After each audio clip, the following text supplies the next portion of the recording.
봉독합니다. 그러므로 예수께서 자기를 믿은 유대인들에게 이르시되 너희가 내 말에 거하면 참으로 내 제자가 되고 진리를 알지니 진리가 너희를 자유롭게 하리라. 그들이 대답하되 우리가 아브라함의 자손이라 남의 종이 된 적이 없거늘 어찌하여 우리가 자유롭게 되리라 하느냐. 예수께서 대답하시되 진실로 진실로 너희에게 이르노니 죄를 범하는 자마다 죄의 종이라. 종은 영원히 지배받지 못하되 아들은 영원히 거하나니 그러므로 아들이 너희를 자유롭게 하면 너희가 참으로 자유로우리라. 나도 너희가 아브라함의 자손인 줄 아노라. 그러나 내 말이 너희 안에 있을 것이 없으므로 나를 죽이려 하는도다. 나는 내 아버지에게서 본 것을 말하고 너희는 너희 아버지에게서 들은 것을 행하느니라. 아멘. 기도하겠습니다. 사랑과 은혜의 하나님 아버지 참으로 감사드립니다. 이 무더운 여름에도 우리의 믿음과 건강과 삶을 지켜주셔서 오늘도 여전한 방식으로 하나님 앞에 나와 예배드릴 때 하나님의 은혜를 간구하는 우리들의 모습을 보시고 하늘의 은혜로 충만케 하여 주시옵소서. 하나님 마음에 심령이 가난한 자에게는 심령이 넘치게 하여 주시고 육체가 아픈 자에게는 육체의 건강을 회복시켜 주시고 또 하나님과의 관계가 멀어진 자에게는 하나님과 관계가 가까워지는 놀랍고 은혜로운 시간이 되어질 수 있도록 축복하여 주시옵소서. 감사드리며 예수님 이름으로 기도드리옵나이다. 아멘. 오늘 본문을 중심으로 진리가 너희를 자유롭게 하리라. 진리가 너희를 자유롭게 하리라 라는 제목으로 말씀을 증거하겠습니다. 여러분, 우리가 행동에 자유가 없다, 말에 자유가 없다, 또 그리고 사상에 자유가 없다, 이렇게 될 때 굉장히 불편함을 느낄 것입니다.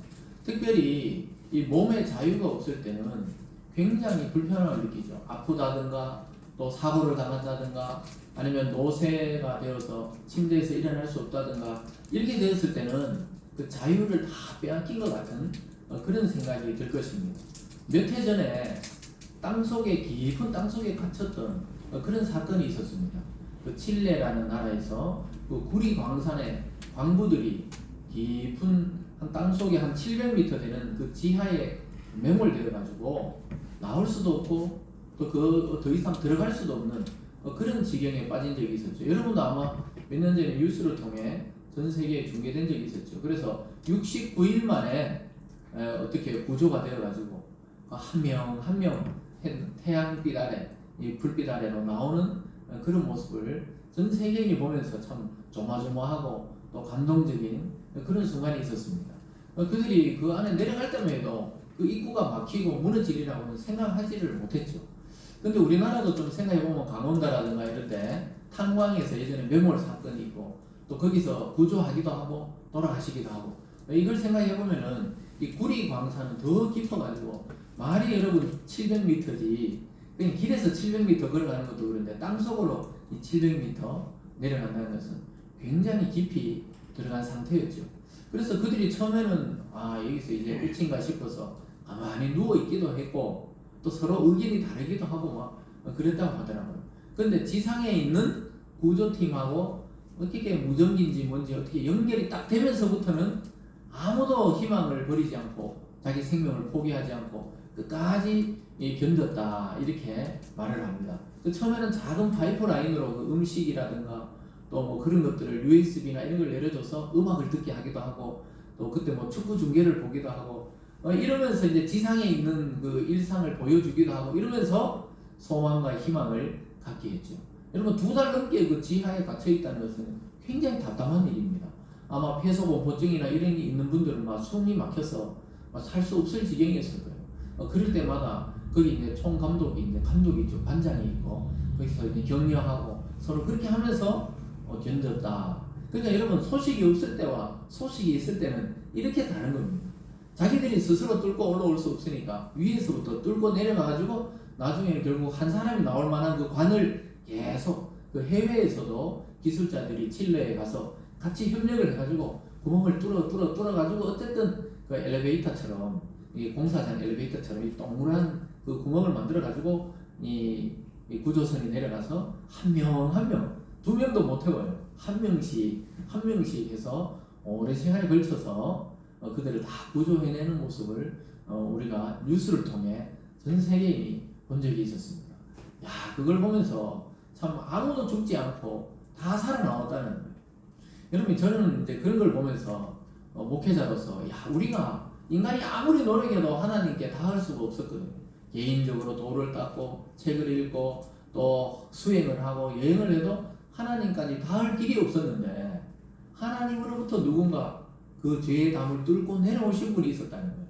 그 깊은 꾸리간산을 뚫고 내려오듯이 이 하늘에서부터 땅으로 이 죄의 담을 뚫어서 내려오신 분이 있었는데, 그 작은 아기로 이 세상에 탄생하신 분이 있었는데, 그분이 바로 우리의 구조선, 우리의 구원자 예수 그리스도였다는 사실을 이런 사건을 통해 또 적용해 보게 됩니다. 그래서 그분이 우리에게 와서 뭘 줬느냐? 진리의 복음을 줘서 영혼의 자유, 또 육체의 자유, 또 구원의 자유를 우리에게 주셨다는 사실입니다. 그래서 그 칠레의 그 광부들이 그 안에서 뭘 했냐 하면은, 그들이 대부분 또 이렇게 크리스찬이었는 것 같아요. 그래서 찬양을 하고 성경을 읽었다 그러고, 그 나오면서 전부 하나님께 감사를 드리는 모습을 대부분 보게 되었습니다. 그걸 보면서, 야, 인간이 극한 지경에 빠져 있다가 다시 살아나거나 구원받으면 이 감사가 절로 나오는구나. 그리고 신앙이 있는 자들은 자기를 창조하시고 구원하신 하나님께 감격과 감사를 하게 된다는 것이죠. 그런데 우리들은 이 매일매일의 삶의 이 일상이 유지된다는 걸 굉장히 감사하지 못할 때가 많아요. 이런 사건을 통해서 우리가 늘 누리는 이 공기와 햇볕과 물과 매 끼마다 먹는 식사와 또 여러분, 우리가 매주 드리는 이 예배가 뭐 지난주도 똑같은 것 같고 이번 주도 똑같은 것 같고, 지난주 그 목사님이 그 목사님 같고 또 그 성도가 그 성도 같고, 이렇지만 그게 아니라는 거예요. 이 일주일 동안도 수많은 사람이 태어나고 수많은 사람은 죽어가는 이런 우리가 현대 이 사회 속에서 우리는 살아서 믿음을 가지고 오늘도 하나님께 예배를 드린다는 거예요. 그래서 여러분, 매주 감격하고 감사하는 그런 마음을 우리가 가질 수가 있어야 되는 것입니다. 꼭 나에게 어떤 일이 안 당해서 감사한 게 아니고, 이 매번 돌아가는 일들을 보면 어딘가에는 사건과 사고와 또는 어떤 충격과 질병과 이런 것을 통해 수많은 사람이 한꺼번에 죽기도 하고 수많은 사람이 또 한꺼번에 태어나는 경우가 잘 없죠. 그거는 순서대로 그냥 태어나지만 죽을 때 막 한꺼번에 막 몰살하기도 하고, 이런 걸 보면서 참 우리가 일상에 대한 감사가 너무 적었다는 생각을 해보게 됩니다. 그리고 우리가 예수님 믿고 1년 지나고 2년 지나고 오래 가다 보면 10년 20년 믿다가 보면 굉장히 루즈해진다는 거죠. 습관화되고 관습화되면서 감사하는 것을 잊어버릴 때가 많은데, 사실은 우리의 이 신앙을 유지하는 것, 예배를 드릴 수 있는 것, 또 건강을 유지해서 하나님께 찬양을 돌릴 수 있는 것, 이런 것들이 사실은 정말로 감사한 일이라는 사실을 우리가 그런 사건 사고를 통해 깨닫게 됩니다. 여러분, 오늘 하루도 이 말씀을 통해 여러분 영혼의 자유를 누리시고 우리가 매일매일 자유롭게 살아가고 예배드리고 또 가정을 유지한다는 것이 얼마나 감사한지 하나님께 감사할 수 있는 오늘이 되시길 주님의 이름으로 축복합니다. 그리고 그 당시에 수많은 물자가 투입되고 인력이 투입되고 또 해외에서 기술자들을 통해 경제가 투입되었는데, 그때 칠레 대통령이 인터뷰에서 전혀 아깝지 않다. 우리 막 예산을 막 엄청나게 들여가지고라도 그 사람들을 다 구해내는 것에 대해서 자기는 아깝지 않다. 이렇게 말했던 것입니다. 우리가 보통 돈보다 생명이 귀하다 말은 그렇게 하지만 굉장히 그걸 잘 못 볼 때가 많잖아요. 근데 이런 경우를 통해서 막 국가 예산을 투입해가지고 거기 매몰되는 사람들을 막 이 2달 반을 거쳐서 막 건져내는 걸 보면서, 야, 이 사람의 한 사람의 생명이라는 게 이렇게 귀하다는 것을 깨닫게 되는 것입니다. 그렇다면 여러분, 하늘로부터 이 땅에 파이프라인을 내가지고 이 땅에 내려오신 예수님이 여러분 한 명 한 명의 이름을 알고 구원했다는 것은 엄청난 사건입니다. 그 저와 여러분의 그 생명의 가치는 이 천하를 죽어도 바꿀 수 없다. 이렇게 하나님께서 말씀한 그런 가치를 가진 그러한 이 인물들이 바로 저와 여러분 성도들입니다. 믿습니까? 네. 그래서 우리는 매일매일 감사하고 감격할 수 있어야 돼요. 야, 나에게 생명 주신 것, 또 예수님 안에 거듭났는 것, 또 그리고 하나님을 아버지라 부를 수 있는 이 특권, 야, 내가 다시 태어나서 하나님을 아버지라 부를 수 있는 이 특권을 가졌다는 것은 이 세상 모든 것을 죽어도 바꿀 수 없는 특권이라는 것입니다. 그때 그 매몰됐던 광부들이 그 그 땅속에서 나와서 자유를 얻는 것보다 더 중요한 건 아무것도 없었을 거예요. 그 안에서 뭐 비상식량이 있어봐야 뭐 며칠을 견디겠어요. 그 속에서 만약에 구리를 많이 캐서 막 한 200억, 300억 이 구리를 막 갖고 있다 그래서 그 안에 갇혀 있는데 그 무슨 소용이 있었겠어요? 밖으로 나와서 숨 쉬고 생명이 있어야 진짜 그게 가치가 있는 거예요. 그러니까 여러분, 인간이 살아간다고 다 인간다운 삶을 사는 게 아니에요. 오늘 예수님이 말씀하시는 이 진리를 통해 자유에 이르게 될 때 진정한 인생의 가치를 가지게 되는 것입니다. 여러분, 그래서 하나님은 인간을 창조할 때 하나님의 형상을 따라서 창조했잖아요. 하나님의 속성을 인간도 가지고 있단 말이에요. 그래서 누구나 태어나면 인간은 하나님을 찾도록 그렇게 매뉴얼이 되어 있어요. 인간은 당연히 신을 찾게 되어 있다 이 말입니다. 누구나 예수 믿든 안 믿든 어릴 때부터 교회를 다녔든 안 다녔든 인간의 본성 속에는 뭔가 다른 세계가 있고 우리와 다른 존재의 신이 있다는 것에 대해 감각적으로 찾게 되어 있도록 하나님이 그렇게 설계해 놓았다는 것입니다.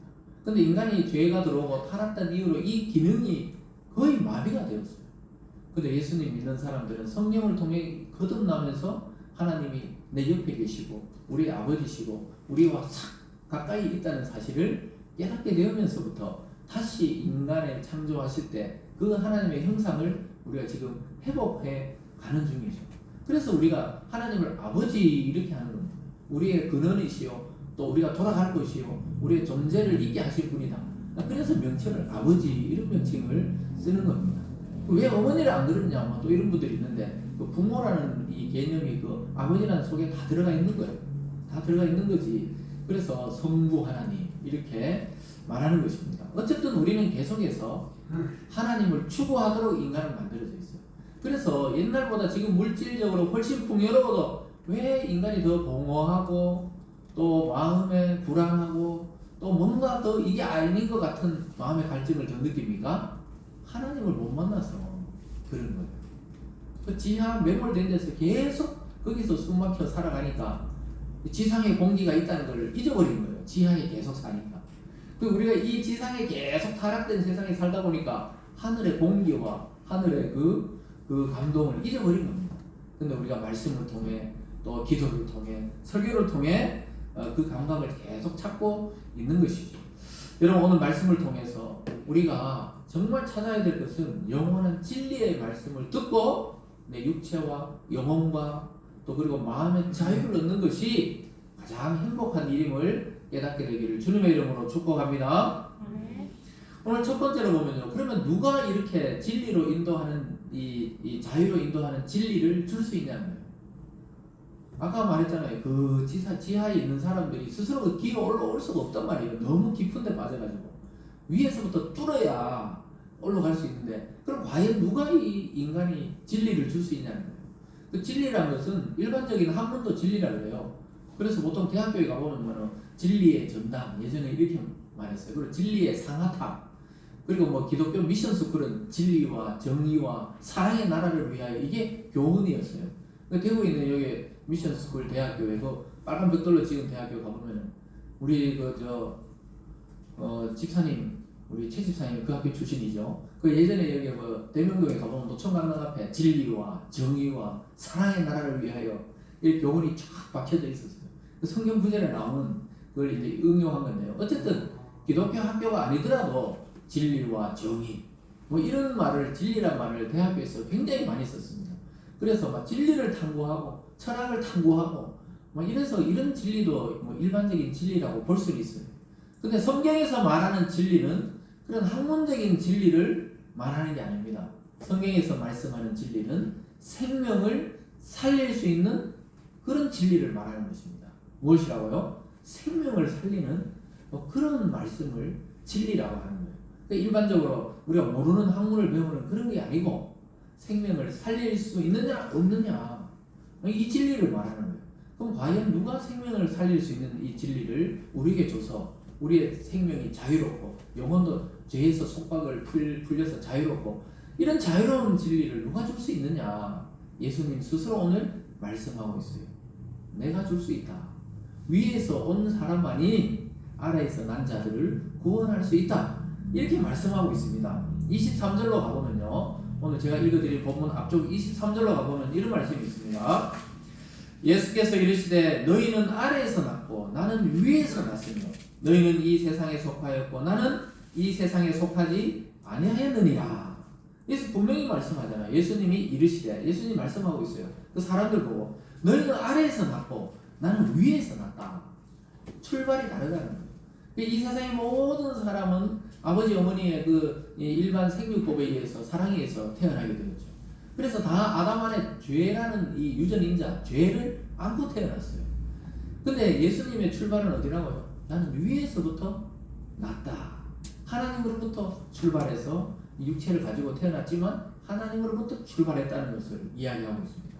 그래서 너희와 다르다는 거예요. 위에서 난 사람만이 우리를 위로 데리고 다시 올라갈 수가 있는 겁니다. 믿습니까? 그래서 진리는 위에서 난 사람만이 줄 수 있다고 이야기하고 있습니다. 이 땅의 인간은 그 육신의 부모를 통해서 태어났다가 또 이 세상에 기동하면서 살아가다가 노화가 되어서 흙으로 다 돌아가는 전부 그런 인생이었습니다. 그래서 그냥 살다가 죽을 수밖에 없는 인생이에요. 소망이 없었어요. 더 이상의 어떤 가치는 거기서 끝이 나는 거예요. 아무리 세상에 유명한 사람도 이 죽음과 동시에 잊혀져 버립니다. 여러분 막 세상에 막 예전에 유명한 연예인, 유명한 뭐 정치인, 우리가 굉장히 막 그 당시에는 슬퍼하고 막 안타깝다 이러지만 매일 그 사람을 막 안타까워하고 슬퍼하고 이런 사람 아무도 없어요. 자기 가족이나 몇 명 기억할까?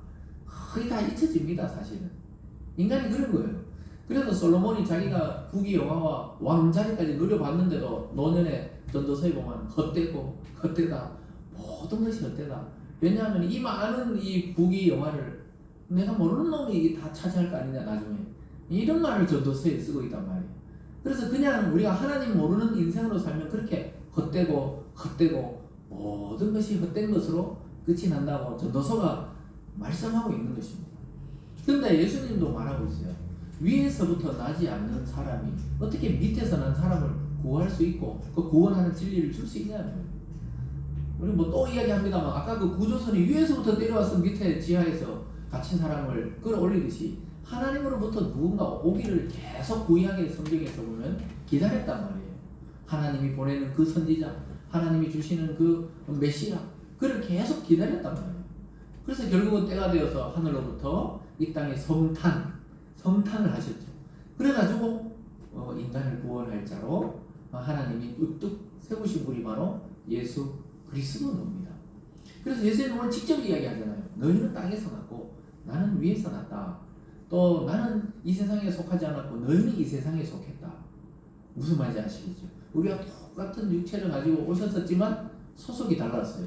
우리는 구원받을 자였고 예수는 우리를 구원할 구원자였다는 사실을 말씀하고 있습니다. 예수님이 이 땅에 오셔서 결국은 어떤 방식으로 그것을 이루었습니까? 인간의 죄를 씻는 방식은 죄 없는 자기 피를 흘려서 죄 있는 우리를 씻는 방식을 선택하셨는데 그것이 바로 십자가 사건입니다.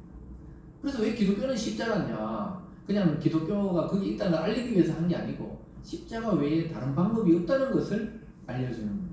그 십자가에서 예수님이 죽으시고 우리는 살아난 그 장소가 바로 십자가. 거기서 교환이 이루어졌어요.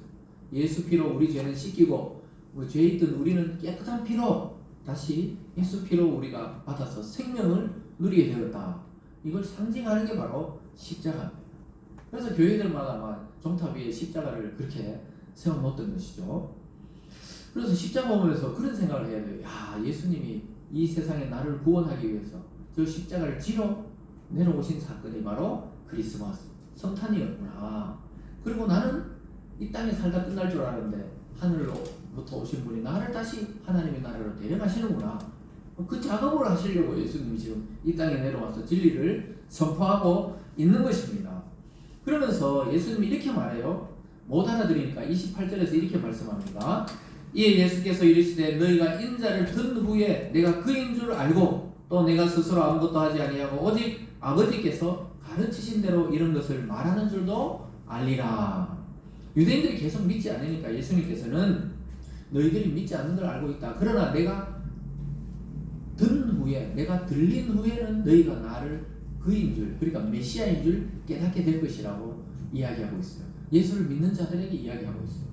예수를 안 믿는 자는 예수를 죽이려고 지금 주위에 모여있고, 예수 믿는 자들에게는 내가 들린 후에, 그 말이 뭡니까? 십자가에 들린단 말이죠. 이 십자가에 못 박여가 들려가지고 그 다음 더 깊이 들어가보면 십자가에 들릴 뿐만 아니라 죽음에서 부활하신 그 들림의 사건, 그 이후에 내가 너희와 다르고 내가 너희를 구원할 메시아고 구원자라는 것을 알게 될 것이다. 근데 예수님은 이 예언대로 3일 만에 부활하셔서 들려 올라가셨죠. 그럼 하늘 보좌 우편으로 완전히 들려 올라가서 영광을 누리고 있습니다.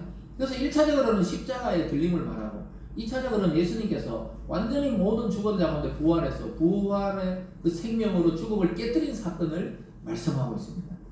여러분, 이러한 자가 구원자가 아니면 도대체 누가 우리를 구원할 수가 있겠습니까? 그래서 예수님은 자기가 어떻게 죽고 어떻게 살아나고 어떻게 하나님께 올라갈 줄을 벌써 이미 다 말씀하셨어요. 살아계실 때. 우리는 모르잖아요. 우리는 언제 죽고 언제 다시 살아나고 이거 우리 자신은 몰라요. 모르는 게 낫습니다. 우리가 만약에 몇 년, 몇 월, 며칠 언제 죽는다 그러면 불안해 못 살 거예요. 그냥 영원히 살 것처럼 그냥 막 사세요. 그래야 되지. 갑자기 뭐 내일 죽는다 이런 계시를 받고 이러면은 불안해가 못 삽니다. 그래서 하나님은 우리에게 신비로 남겨놨어요. 우리가 태어나는 날도 신비고 하나님께 돌아가는 날도 신비로 맡겨놨지만, 예수님께서는 자기의 죽으심과 부활하심과 하나님께 들려 올라가시는 그 모든 날을 알고 계시다는 것입니다. 그분이 우리의 구원자라는 사실을 믿으시기 바랍니다.